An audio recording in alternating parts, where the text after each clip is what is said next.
Good morning, everybody, and welcome to today's session. It is a pleasure to have you here. We realize your time is valuable and you can spend it in many different ways and places. So we thank you for spending it here with us this morning.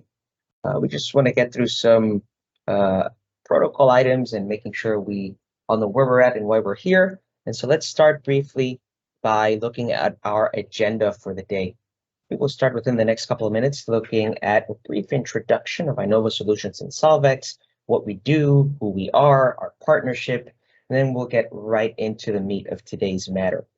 We'll look at some key aspects of cybersecurity, including the importance of making sure everyone in our organization is conscious about the importance and the increasing importance of cybersecurity. We'll look at protecting our identities and how our identities are the new perimeter of our cybersecurity. We'll look at the zero trust mindset and how that can help our organizations. We'll talk about robust security in the cloud, how we can invest in our people in order to increase our security standing. And then we'll look about the new reality of security post the pandemic in this hybrid working world where some of our people are working from home while others are working in the office. We'll look at a specific tool we can use in this post-pandemic reality called the Azure Sentinel. And spoiler alert, there's going to be some surprises in follow-up sessions where we can learn more about these tools as we get to the end of this event. So stick around for that. So let's start talking about Inova Solutions and Solvex. Who are these two companies who are presenting this wonderful webinar to you guys this morning? Well, Inova Solutions is, of course, the best Microsoft licensing solution provider in the Caribbean and a valuable ally for the digital transformation process within each and every one of your organizations.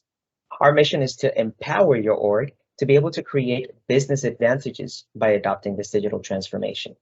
We help you build a sustainable path to digital by understanding which pieces fit where within your organization, rather than trying to cramp, say, cloud somewhere where it shouldn't be.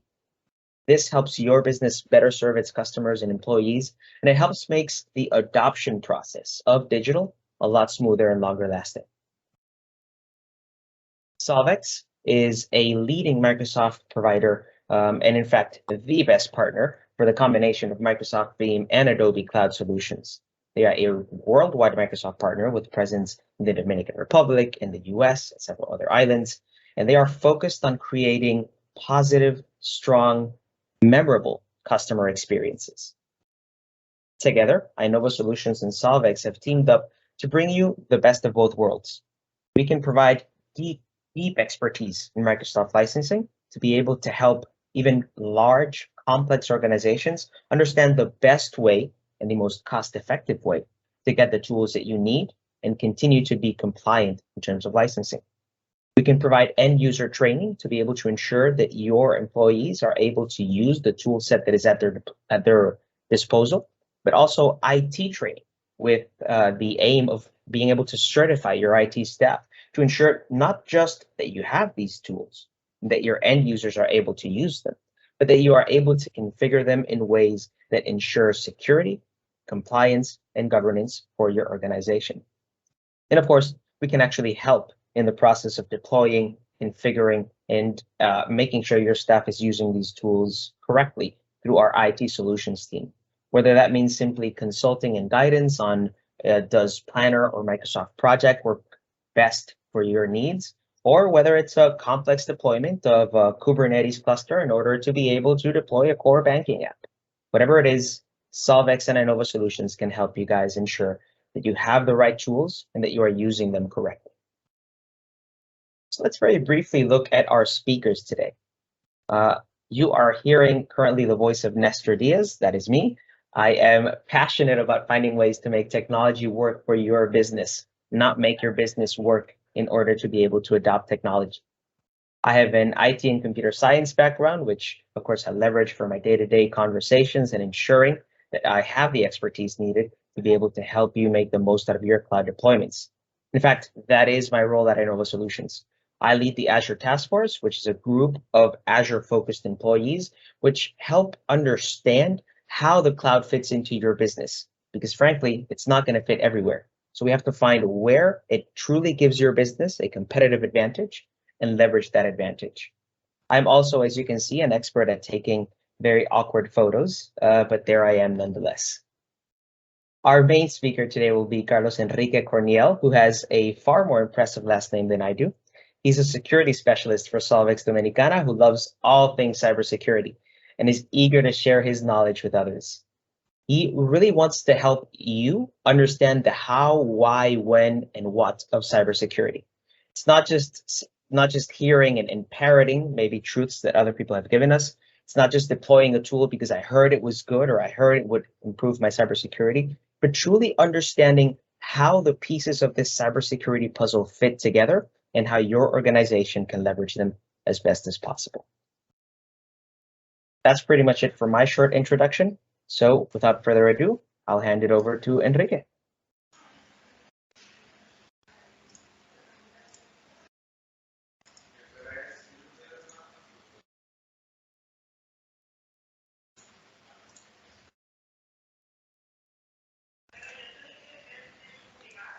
So, can you hear me?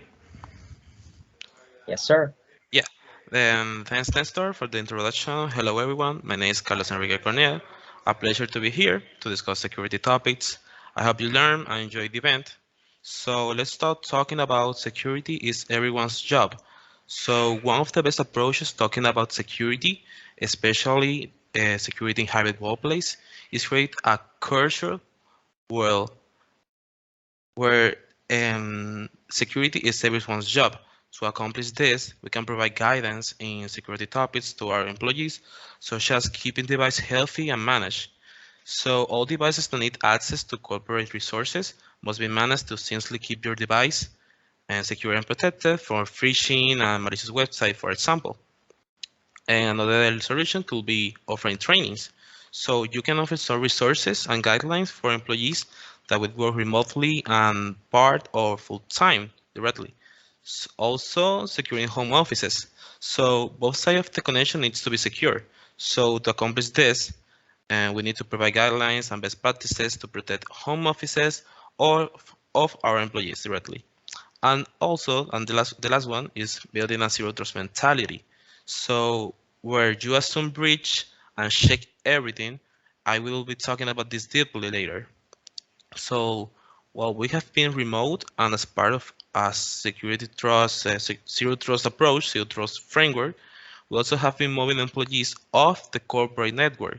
So an internet-first approach directly reduces exposures and give employees a consistent experience whether they are at home or in office. These steps will be first of many in ensuring our hybrid workforce is as secure as possible. And there are other practical things that we'll be talking about this later, focus on, and every business should consider as we move into a hybrid work. So let's continue. So what about identity protection? And identity is more important than ever. So identity is more important than ever. Use the tools you already have to protect it. So as I mentioned before, an internet-first approach reduces exposures. In this approach, identity is the battleground for attacks of the future. And we know with passwords, password spraying, and phishing are the entry point for the vast majority of attacks. As a famous CISO said, hackers don't break in, they log in. So in building a defense of this new threat landscape, the first thing every business should do is examine the tools that they already have. For example, a good example of this is that in Microsoft 365, MFA, multi-factor authentication, it's free. And a lot of companies don't use it, doesn't have it turned on, for example. We saw a significant jump in usage when the pandemic began. And when that happened, we saw a significant decrease in aggregate compromises when you use, for example, MFA. And another use of tool for mitigate this kind of attacks based on identity is use a CASP, Cloud Asset Security Broker, for example. And one of the best examples in you can use this, a CASP, is Microsoft Cloud App Security. It's a solution of Microsoft that is included in Microsoft 365 Defender. So a CASP sits between cloud service user and cloud application and monitors all activity and enforce security policies everywhere. So talking about the zero trust mindset that I talked before, embracing a zero trust mindset directly. So in a world where identity and is the new battleground directly, adopting a zero trust strategy is no longer an option. So it's a new business imperative. People and organizations need to have a trust in the technology that bring them together. So the term zero trust may feel like the opposite, but when you assume breach and you provide the least privileged access necessary, it actually empowers employee with the flexibility and freedom they want. So the zero trust model operates on the principle of trust no one, verify everything. Malicious actors, being able to bypass conviction and access controls, demonstrate traditional security measures are no longer enough. So Microsoft has their own version of Zero Trust framework, the one that I have here. The one is based in three principles and three pillars. So let's dive into it. And the three principles are verify explicitly, always authenticate and authorize based on all available data points, least privileged access, as I mentioned before, limit user access with just-in-time, JIT, and just-enough access, and also implementing risk-based adaptive policies and data protection. And the last one, the last principle, is assume breach.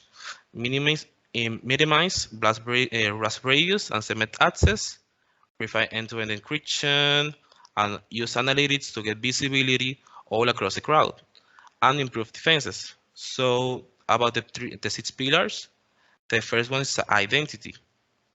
Verify and secure each identity with a strong authentication across your entire digital state. For example, you can deploy MFA, Azure Active Directory, and Identity and Access Management, IAM, and about endpoints, devices and endpoints. And you need to gain visibility into devices that are crossing your network. So ensure compliance and health status before granting access. So you can apply this in your organization using, for example, Microsoft Intune. It's the solution of Microsoft MDM and NIM and Endpoint Manager, and Microsoft Defender for Endpoints, and also using the LP policies. And another pillar is apps. What about apps? And with apps in the Zero Trust model, you can discover shadow IT, ensure appropriate in-app permissions, get access based on real-time analytics, and monitor and control usage actions. Also, you can apply this using, for example, the tool that I mentioned before, Microsoft Cloud App Security, and in that solution, in that tool, it also includes Cloud Discovery. With Cloud Discovery, we can discover shadow IT in our organization. And also another pillar is data. So move from perimeter-based data encryption to data-driven protection, classify and label data directly, and also encrypting and restricting access based on organization policies can ensure to protect our data. So you can apply this in your organization based on the Microsoft Zero Trust model using Azure Information Protection, even the plan one or the plan two. The difference between both is that the plan two, you can implement automatic responses to classify and label of the data. So what about infrastructure? You can use telemetry to detect attacks and anomalies automatically, block and flag risky behavior. You can apply this using, for example, Azure Security Sentinel, VNets, peering rules, network security groups, NSG, Azure Firewall, and Azure Sentinel, for example. And what about networks? So ensure devices and users aren't trusted just because they are on an internal network. So one way to protect this is encrypting all internal communication and you, for example, use microsegmentation of our network. You can apply this using network segmentation, Azure DDoS, Azure Firewall, Azure WAF, Web Application Firewall, Azure VPN, and encrypting the communication using SSL or TLS, for example. So there is an official tool by Microsoft, the Zero Trust Maturity Model Assessment. It's really easy to use. You don't even need an account. There are a couple questions for each pillar in order to understand how your company is based in the Zero Trust model, but specifically in the Microsoft CT model. So I can show you very quickly about the Zero Trust Maturity Assessment tool. So there you go. This is the link. I can show you in the chat briefly. So there are a couple questions about across all the 6 pillars that I mentioned before. Identities, for example, have you enabled MFA for internal users? About Enrique, endpoints.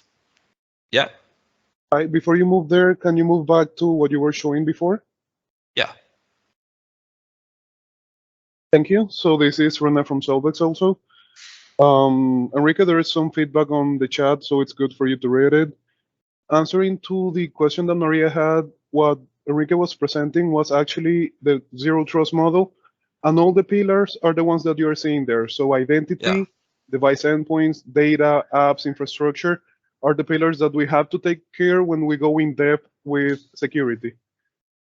And now what Enrique is going to do is to actually show you how you can use it on a website that's, let's say, free for you to yeah. like to take advantage of. Based on that, and with the feedback that we have from Ronald, we can move forward, Enrique. Thank you. Speaker and verify. Okay, so thanks. I'm gonna speak a little bit slower. So let's continue. So I'm gonna show you the tool directly. For example, it's all across the 6 pillars about identities. Have you enabled MFA for internal users? Let's say some users. And which form of passwordless authentication are enabled for your users? And let's say only Windows Hello for Business. Which of your user groups are provisioned with single sign-on? Let's say only customers. Which of the following security policies and genes are used to make an access decision for enterprise resources? Let's say, for example, 3 solutions that I mentioned before, MDM, like Intune, let's say SIEM, like Azure Sentinel, and a cloud access security broker, like Microsoft Cloud App Security. So have you disabled legacy authentication? Let's say I didn't disable. Are you using real-time user and signing risk detection? Let's say no. And let's see here, let's see CASP and CM and endpoint protection. So for you to know how this tool, this free tool that you don't even need an account to do it, let's see how my company is maturing the pillar of identity directly. So which of the following context is used in your access policies? Let's say I only use location. I only use the network that is connecting. So are you using identity secure score for guidance? Let's say no. And for example, Microsoft tell you a lot of options that where you can improve this pillar directly. So for example, you can implement MFA and options where you can implement MFA. Enable passwordless authentication is a new thing that is Microsoft trying to implement, where in the future they say that they're not gonna be password. So there's an option to implement single sign-on directly and block legacy authentication. So the thing with this is that you can see how mature is your company across the 6 pillars. So if you want a link, or you can directly search in Google Microsoft Zero Trust Maturity Model Assessment, and it's going to appear directly this page. So let's continue. So about more robust security in the cloud, let's see the reasons why cloud is more secure. So the first one is public cloud providers invest heavily in security innovation. So most providers of public clouds have built in entirely of their business on the cloud platform. So as such, the protection of the infrastructure and the cloud services are a priority of this public cloud. For example, protecting the data centers. So patching and security management are consistent. So security administration and patching are extremely difficult in traditional networks. Critical systems may be hard to patch because they lack effective backups or good network isolation, and security controls have no centralized administration point. For example, you have a Palo Alto console for one side, you have an EDR from one side, you have a CAS policy for one side, and it's very difficult for you to manage all of this in one each other, one apart. So in the cloud, it's more easy to patching and security management, and you can patch all your tools consistent. You don't need to go directly to one tool. Let me check if there are some updates for the CASP solution that I have. Even that is automatically in the cloud. So context to this, as I mentioned before, in public cloud, which is very friendly, offers centralized mechanism in patch security administration. So about the resilience to threats in the public cloud architectures are homogeneous. So allowing for not only to uniform application or tier defense, but you have in all the application or across all your infrastructure continuous logging and continuous monitoring. So also the tools that you have to detect and respond, you can implement it directly in the cloud. So it's a lot more sophisticated, I can say. So making the cloud more resilient than a traditional network on premise. Great. And it's really good to know like from where we're coming. So if you notice, for example, as Enrico just mentioned, this is the reason why the cloud is more secure. But if you come from like an on-prem environment, or if you remember like around 2016 or 2015, no one kind of believed on the cloud. Let's say more on 2014 and 2013, it was kind of hard to say like, let's move to the cloud because I believe that it's not secure enough. But there's another end to it. Like around 2019 and 2020, people started to believe like, if I go to the cloud, I'm going to be as secure as ever. And that's almost true, as Enrique is mentioning, but you have to pay attention to it. It doesn't mean like I move to the cloud and right away I have all the security I need. Actually, for you to be able Exactly. to have that, like that security, you need to actually implement that security. And that's something that you can do with other Microsoft solutions that could be included on the package that you are going to acquire. Or you can, like, depending on what you need as a company, you can implement everything that Enrique is mentioning. So you don't have to do it like all at once. You can actually say, yes, I'm going to move to the cloud. I'm going to start using security, but you have to actually implement it as something additional to just not just like moving to the cloud. You have to actually also Yeah, take care of your security. Like to say the door has locks, there's cameras in the buildings, but if you don't lock the door, you don't look at the cameras, well, at the end of the exactly. day, it's useless, right? Yeah, so continue about why the last reason why cloud is more secure. Let's talk about continuous compliance and compliance assurance. So cloud operators move comply with the regulatory mandates, some frameworks and laws of the country in which they operate. By adopting public cloud, for example, IaaS, infrastructure as a service, for instance, customers are automatically using these benefits. So, for example, if Azure have to adopt some compliance in data centers about all the systems about that you need in the data center directly, you are owning all these benefits just for using the cloud directly. So also, a part of this, there are a lot of tools in the cloud, for example, Microsoft Compliance Center, where you can see or using an assessment and template where you can see how your company is compliant in base of the one of the most famous frameworks and a lot, for example, PCI, ISO, HIPAA, and SOC, FedRAMP, and etc. So it's very important if your company is looking for that compliance, for example, ISO 20,000, 27,000. You can use, for example, one of these tools and use to monitor and see how compliant is your company. So continue with the investing people and skills. One of the things about cybersecurity nowadays is the shortage of cybersecurity professionals. So we know that attackers exploit and not just digital hosts, but in our security defenders teams. So right now we have two big problems: a shortage of cybersecurity professionals and a lack of diversity within teams. So there is an estimated shortfall of 3.5 million security professionals this year. So this shortage can mean not only unfilled positions, but also too much work on the shoulders for our our existing teams, for example. So how do we solve this?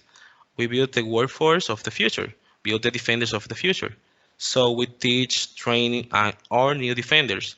After all, anyone can be superhero of cybersecurity. It's just takes patience and purpose and some skilling. So this is very important about talking about securing the hybrid workplace in the future. So let's dive into it in talking about what's next, how it's gonna be the security in on a threat landscape post-pandemic, post-COVID. So what we are imagining for a year that also alter our world, also altered the world forever. So it changed the way we live, well, the way the way we work. As I mentioned, all this webinar. So we brought new challenges in cybersecurity too. I remember, and I remember all of us that there is no playbook for change. So it's a constant work, and we need to work on that. So as security professionals, this is with our superpowers to help people and organizations feel safe and be safe. So I would like to do a brief demo about how you can how you can Azure Sentinel like that. The CN solution of Microsoft directly can help your company secure your hybrid workforce directly. So it's brief is how you can deploy Azure Sentinel and how you can integrate with Microsoft 365 Defender. So let's dive into it. So let's go there. There you go. So I prepared this lab just for the webinar. So what is Azure Sentinel? Azure Sentinel is a cloud-native SIEM, system information and event management, with capabilities of SOAR, security orchestration and automatic responses. This is your bird's eyes across the enterprise. So it's a really powerful tool and that uses built-in AI, for example, to help analyze large volumes of data across all enterprise and fast. So it includes a lot of built data connectors. So it's very easy to onboard all your security products, and you can have only one pane of glass where you can see all your alerts, all your incidents, and investigate everything directly from this console, Azure Sentinel. So the only global requirements that you need before you can deploy Azure Sentinel is to only have an active subscription in Azure, for example. And there are some free lots that you can deploy in order to deploy Azure Sentinel. For example, the lots that are for some products built in Microsoft are free. So the first thing is that when you deploy Azure Sentinel is empty. So the first thing that you need to do is deploy or implement some data connectors. So for example, I have here 116 connectors available and I have 7 connected. So for example, in this integration, I wanted to show you how to integrate Microsoft 365 Defender, but actually right now it's the data connector that is in preview. So for example, if I want to implement this one that includes the complete suite of Microsoft 365 Defender, that includes Defender for Endpoint, Defender for Identity, Defender for Office 365, and the CAP solution of Microsoft that I mentioned before, that is Cloud App Security, that is only in preview. If I want to deploy this connector, there you see that the only one connector that is available right now is Microsoft Defender for Endpoint. that is also a part. So the way I did it, if you want to do it once, if you instead deploy all the connectors separately, and you can see, let me show you right now. For example, I deploy Microsoft Cloud App Security, I deploy Microsoft Defender for Endpoint apart, Defender for Identity, Defender for Office 365. And the things with data connectors is that it's very easy, and it's one of the best things about this cloud native solution, is that you can onboard and deploy all the things and connect all your infrastructure with just a few clicks. For example, I did it for just the demo, but I include also the security events of a Windows Server, the Windows Server directly with just a few clicks. And if in Azure, the VM directly, you with just a few clicks you can deploy it. So, for example, let me show you how can you deploy, for example, a data connector. If I want to implement a data connector, then you see that, for example, there is related content. There is workbooks, queries, analytics rules, templates, and what they are. So the workbooks are like graphics where you all the raw data you want to see it like anomalies or in a graphic directly. This is a workbook. So all the alerts, I can say, for example, oh, if there is an alert, it's gonna be like that. I'm gonna show you in the overview how we can see incidents and alerts directly. So Microsoft directly, when you implement a data connector, there are some recommended workbooks in some data connector, not all of them. There are some query samples where you integrate all your alerts or your logs and that kind of things. And there are some analytics templates, for example. For example, I only using right now this with severity high. That is using is that if they detect in Cloud App Security, it's going to create an incident directly in Azure Sentinel. So it's as simple as create the rule, go to the rule, modify the rule if you need, and if you want to implement, there are some tools of SOAR, automated response, but this is apart directly. And if you want to create it, you can review all the template and let's create it. But if creating is gonna do anything. So this is the most important thing when you begin using, for example, Azure Sentinel. The first thing is that you need to connect all your data sources that you want to analyze. And let's see, for example, Office 365. There's a lot of activity in this deployment. For example, I link the Office activity for SharePoint, the Office activity for Exchange, the Office activity for Teams. So you see that, for example, there are 7 workbooks related to this data connector, 3 queries, analytics rules, templates, but they are not only related, for example, to Microsoft. If you want, for example, to include Fortinet, for example, there is a data connector to use all the loads, bring all the loads so that Fortinet has. Palo Alto, for example, McAfee, and there's a lot of connector that can be used directly here. So when you have all your data connectors included, it's start to bring all the loads for those ads. For example, in this demo, I made these alerts manually, all for the event, but when I include the data connector of Cloud App Security, I saw directly an event. So alerts is when, for example, a user failed to log in based on a policy that the company deployed.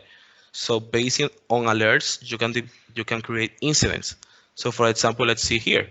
So based on in an alert, for example, Azure Active Directory failed to log in is an alert with severity high.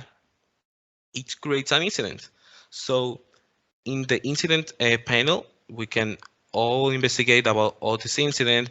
We can assign this incident, for example, to me. Let's see the status of the incident. If you solve the incident, you can, for example, close it. Or if you say, oh, the rule is no, it puts like medium, but if you after you see the description, after you read the category of initial access, for example, based on Mitra, is you can, for example, level up. For example, oh no, this is no medium. This is, for example, a high incident, and you can change it in that way. So the main benefit of directly of using the Azure Sentinel is that you can see all your security products, not only security, for example, all your infrastructure. Let's see, for example, I include security events of Microsoft Windows Server, and I see here, for example, all the security events with a query. After all this information that I see here, for example, in this graphic, is based on queries. So, for example, if you include the data connector Office 365 or Office Defender for Endpoint, you can see, for example, here, it logs. So you can make a query that is based on KQL, is the language directly from Microsoft, use a query language. It's something similar to SQL for making queries. And so, for example, let me show you the overview. If I want to see, let's see, for example, alerts. Example, all the alerts that bringing together is that all this query based on the alert that I create. So security alert where provider name is this one based on a schedule, or provider name customer alert rule based on an alert that I create before. So this is one of the things that you need to know when you're using, for example, Azure Sentinel. That a lot of more things, for example, hunting. If you, for example, let me see if all the data sources that I have is there are something similar to, for example, all across the kill chain in security, or all the base in the Mitre attack directly. So, for example, recognize and initial access, execution, persistent, privilege access directly, credential access, and that kind of things. I can see this. This is the description about the hunting directly, and the query based all this in Azure Sentinel is based on KQL. So I can run this query if some things in my data sources, for example, in Defender for Endpoint, and for example, Office 365, match with this policy that is failed service logon attempt by user account, is gonna be a result directly. So there you see that based on the queries I run, there is no results, for example. So there are more things in here in Azure Sentinel. For example, there is notebooks. If you want to use threat intelligence directly here, you can implement it here, integrating, for example, with Jupyter networks, and make some codes to hunting directly in Azure Sentinel. So more things about this, there is also a whole apart in automation that is making, you can make some playbooks and make some automated responses. There are some enabled playbooks by default, but you can also deploy a playbook by yourself. In this case, if you want to use a playbook, you need to deploy Azure Logic Apps. That is a complete service apart. And before you move forward, Enrique, let's take one step back and like let everyone know something here. You know that what we're showing you is Sentinel. This is a CM, so this is a way for us to centralize all logs, as Enrique has been showing and has been explaining. But it's good for you to know that we're not pretending to replace one if you already have one. If you already have like a CM and you have Logarithm, you have Alien Vault, you have Elastic, we can actually integrate what you have with Sentinel and take advantage of it for your on-prem environment or take advantage of it for your cloud environment. So the idea here is that, as you're seeing here, we have a whole lot of features that have been evolving like for the past few years. Sentinel is not new. Sentinel has been on the market for almost 4 years already, and we've been working with it since it was on preview on 2017. So as you see, it has a whole lot of features that you can take advantage of, and we want you to understand like this is the potential that you have. You don't have to use everything like right from scratch, but what Enrique is showing you, it's what you can actually accomplish at some point. If you just need like part of it, there's a way for us to implement just like part of the CM. You can actually have a POC and start testing part of it. Whatever makes sense to your environment, it's the way that we want you to actually see this. It's not that you have to actually take it as a whole. If you need part of it, or if you need to integrate it with what you have, we're able to help you there. Also, there is a data connector that is CEF, common event format. It's the common format that use the CM, for example, Splunk, Alien Bolt, for example, and you can integrate, for example, all the logs that you have, for example, in your Azure CM, for example, Splunk, and you can integrate all the data that you have there and upload it directly to the cloud. So it's that as that Rena said. So it's not only that you need to take it take it as a whole. You can, for example, take it some part, use a part in the Azure Sentinel, use the automized responses, take the part of incidents, and use, for example, also your environment on premise. So even I think there's a a complete a complete data connector for Splunk. I think so. So if there's no directly, I think directly for CEF, you can connect your, for example, your solution. Also, there are solutions that are in preview that this is all apart. For example, Google Cloud Platform, McAfee. Some more previews are here. Qualys is very used right now. So this is what I wanted to take. So Azure Sentinel is a really powerful tool that use a lot of AI to centralize and make alerts based on all the data that you have. For example, that you see here, that the last 24 hours, I have more than 11,000 events.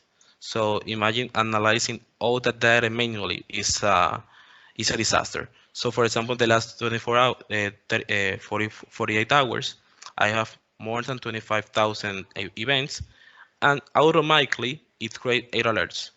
And based on those alerts, it says like, hey, based on those 8 alerts, I have 10 incidents because directly it didn't appear, for example, 2 alerts. It created directly an incident. So directly you can go to incident, for example, multiple fail use logon attempt. You can see what happened there. So a table policy that I created on Cloud Security that you see here, I can see, for example, go directly to Microsoft Cloud App Security, and that's one of the benefits of using, for example, a solution integrated with Microsoft. That, for example, if I want to investigate the incident directly, I can click here. I can go directly to Cloud App Security panel and investigate directly what happened there. So I don't know if there are any more questions about Azure Sentinel. It's just a demo about how Azure Sentinel works. So now, and I think that's everything for my part.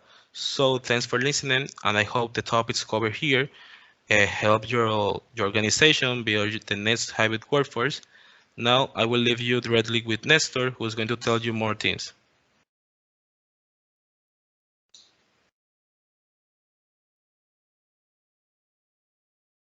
Me unmute myself. That's probably easier for you guys to hear me. So thank you all for joining us today. We've seen a couple of things in today's session, a lot of valuable information and probably a lot to take in. We know we looked at the current threat landscape and how things are getting ever increasingly more complex as we move into this hybrid work state where we have people working from home, people working on personal and corporate devices, people working at the office. So how do we balance all of this? And we looked at the zero trust mindset and the zero trust model. We looked at the 3 core principles and the 6 pillars that make up this model and started discussing how we could introduce these principles into our organizations. Specifically, we delved a bit deeper into how cloud providers can help us integrate some of these pillars into our organizations. And we looked at one such tool aimed at analyzing logs from many different sources, but one of those sources could be, say, Microsoft 365, where maybe our identities in a large part of our data lives. And so helping us analyze those logs to ensure that if there are any events that require action from our team, to be able to surface those amidst this sea of information. So we know it's a lot to take in. We know Sentinel may seem very interesting, but it looked complex, it looked scary. So how do we get started with this in a slower, more hands-on, step-by-step way? Well, I told you guys to stick around earlier because we want to announce to you a series of workshops we will be having shortly. These are scheduled for September 22nd. The second one will be scheduled for the end of October. We'll have a date for you guys shortly. And they're both around deploying and configuring Sentinel to work alongside your Office 365 or Microsoft 365 deployments. Now, these are very hands-on workshops with laboratory environments where you will be working alongside our experts to actually set up a deployment of Sentinel that is connected to Microsoft 365. In the case of the first workshop, and in the case of the second session, we'll configure analytics, workbooks, and logic apps to be able to detect and respond to common incidents. This means that these boot camps have to be kept small so that we can keep the environment conversational and we can make sure, number one, that you're able to follow along, and number two, that any questions you have are actually answered. So there's a cap of 10 participants for these workshops. They're priced at $225 per workshop, and we have a special offer for attendees who register for both. If you do register for both workshops, we will give you 100% free a Sentinel pre-deployment assessment. This is an assessment where our experts go through your Microsoft 365 tenant. We will ensure that all the prerequisites to deploy Sentinel are met, and we will actually deliver the results of this assessment in a PDF deliverable alongside with step-by-step instructions for deployment of Sentinel and even common tips and tricks and best practices in deploying and configuring Sentinel. So it's a really valuable guide to deploy Sentinel that is specific to your organization, and it typically has anywhere from a $500 to $600 value. We are giving it completely free to attendees of both workshops. So if you do want to register for those, look out for the invites. We will be sending them out shortly, very similarly to how we sent the invites for this webinar. Other than that, we'd really love to hear from you guys. We would like to hear how the presentation went. Was there too much information? Was there not enough information? Were you expecting more high-level descriptions or more low-level details about how to actually get into the nitty-gritty of deployment and configuration? We really want to hear your feedback so that our following events can meet your needs and your interests. So feel free to scan the QR code that is currently on screen. We'll leave it there for a couple of moments. Marcy and Adriana may also post the direct link to our post-event survey in the chat. So please click through on that and fill out the survey. We would be eternally grateful. Finally, if there are any questions we weren't able to get to, we will be able to reach out to you guys via email. The recording of this event will be published on YouTube and will be made available to all of the attendees. And really, if there's anything you need, feel free to reach out to us. That is 100% what we're here for, to be able to understand your needs and be able to help you then understand how to meet them. My contact information and Enrique's contact information is on screen right now, so feel free to shoot us an email if you need anything. Other than that, it's been a wonderful pleasure to have you here with us this morning. We understand that your time is valuable and you can spend it in a million different ways, so we thank you for spending it with us. Have a wonderful day.